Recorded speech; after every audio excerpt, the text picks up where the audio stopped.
సంవత్సరాల తరబడి ఎన్ని మందులు వాడినా మీ మోకాల నొప్పులు తగ్గట్లేదా? ప్రాణ పెయిన్ క్లినిక్ లో అత్యాధునిక చికిత్స. వైసీపీ పాలనలో తమ నాయకుడిని ఎన్ని అవమానాలకు గురి చేశారో గుర్తుకు వస్తే మనసుకు బాధ కలుగుతుందని హోమ్ మినిస్టర్ వంగలపూడి అనిత భావోద్వేగానికి గురయ్యారు. ఆమె రాజమహేంద్రవరంలో పర్యటించారు. అక్కడ సెంట్రల్ జైల్లో వసతులను పరిశీలించారు. జైలు పరిసరాలను గమనించారు. ఈ సందర్భంగా అప్పటి వైసీపీ ప్రభుత్వం చంద్రబాబుపై అక్రమ కేసులు పెట్టి రాజమండ్రి సెంట్రల్ జైలుకు పంపించడాన్ని అనిత గుర్తు చేసుకున్నారు. సెంట్రల్ జైల్ లోపల కలియదిరిగిన ఆమె స్నేహ బ్లాక్ చూడగానే భావోద్వేగానికి గురయ్యారు. మాజీ సీఎం జగన్ సర్కార్ చంద్రబాబుపై కేసులు పెట్టి 52 రోజులు జైల్లో ఉంచిన విషయం తెలిసిందే. ఆయన్ని రాజమండ్రి సెంట్రల్ జైల్లోని స్నేహ బ్లాక్లో ఉంచారు. స్నేహ బ్లాక్లో వసతులను చూసి అనిత చెలించిపోయారు. వైసీపీ కక్ష సాధింపు రోజులు గుర్తుకు వచ్చినట్లు అన్నారు. మా నాయకుడిని ఇక్కడే 52 రోజులు అకారణంగా జైల్లో పెట్టి వేధించారని ఆ రోజులు గుర్తుకు వచ్చి బాధగా అనిపిస్తోందన్నారు. వైసీపీ పాలనలో అక్రమ కేసులకు చంద్రబాబు కూడా బాధితుడుగా మారారు. అక్రమ పాలనలో రాష్ట్రంలో ప్రజాస్వామ్య విలువలు పాతాళానికి పడిపోయాయి. వాళ్ల పాపాలు పండాయి. జననాయకుడిని బాధపెట్టిన వైసీపీని పాతాళంలోకి తొక్కి ప్రజలు బలమైన తీర్పునిచ్చారని హోంమంత్రి తెలిపారు. రాజమండ్రి సెంట్రల్ జైల్లో వసతులను పరిశీలించాను.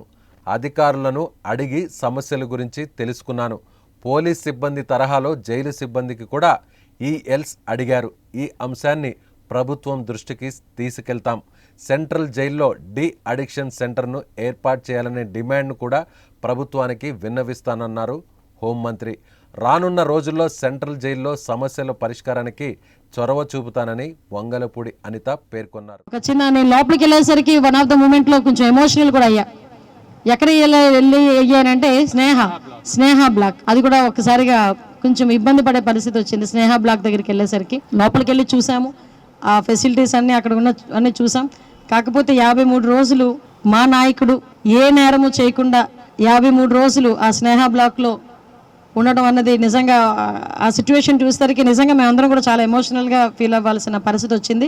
బట్ అదే అంటారు కదా, రోజులు అన్నీ ఒకలా ఉండవు. ఈరోజు అదే బ్లాక్కి మేము కూడా విజిటర్స్ కింద వెళ్ళాం. అది బ్యూటీ ఆఫ్ డెమోక్రసీ. వాసు గారిని కూడా తీసుకెళ్ళి ఏ బ్లాక్లో పెట్టారు? మేము స్నేహ బ్లాక్ రూమ్ నెంబర్ 11లో పెట్టారు. ఆయన చూసుకున్నారనమాట. ఈ బ్లాక్లో నేను ఉన్నాను, నన్ను పెట్టారు ఈ బ్లాక్లో కూడా నాను.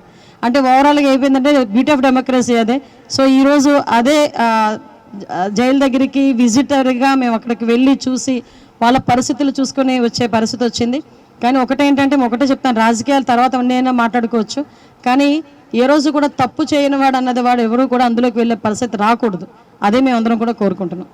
నిజంగా 53 రోజులు అలాంటి బ్లాక్లో ఆయన ఉన్నారంటేనే అదే ఎమోషనల్ అయ్యామండి. ఎందుకంటే అన్ని సంవత్సరాలు ముఖ్యమంత్రి చేసి ఒక విజన్ ఉన్న నాయకుడు, ప్రపంచంలోనే గుర్తింపు పొందిన నాయకుడు, అటువంటి నాయకుడిని ఏ తప్పు చేయకుండా అబాండాలేసి 53 రోజులు ఆయన్ని ఇంత చెప్పాలంటే ఒక మానసికంగా కృంగదీసేటట్టుగా వాళ్ళు ప్రవర్తించిన తీరు నిజంగా ఏదంటారు కదా, వస్తుంది మాకు ఒక రోజు వస్తుంది.